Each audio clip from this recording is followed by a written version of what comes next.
திருப்பதி ஏழுமலையான் கோவில் லட்டு பிரசாதத்தில் கலப்பட நெய் பயன்படுத்தப்பட்ட விவகாரத்தில் சிறப்பு புலனாய்வு குழு நெல்லூர் நீதிமன்றத்தில் இறுதி குற்றப்பத்திரிகையை தாக்கல் செய்துள்ளது. அதில் பல திடுக்கிடும் தகவல்கள் வெளியாகியுள்ளன. சென்ற 2021 முதல் 2024 ஆண்டு வரை சப்ளை செய்யப்பட்ட நெய்யில் விலங்கு கொழுப்பு மற்றும் மீன் கொழுப்பு இருந்ததாக கூறப்பட்ட நிலையில் அவை மிக குறைந்த அளவே இருந்திருக்க வாய்ப்புள்ளதாக குற்றப்பத்திரிகையில் தெரிவிக்கப்பட்டுள்ளது.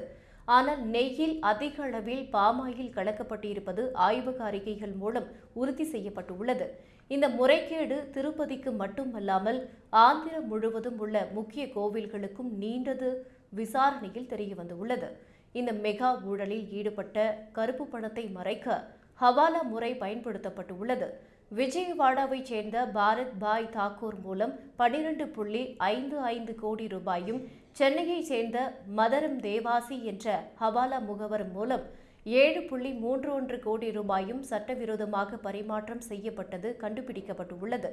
திண்டுக்கல் ஏஆர் டெய்ரி உள்ளிட்ட 3 நிறுவனங்கள் சப்ளை செய்த நெய்யில் இந்த முறைகேடு நடந்துள்ளது.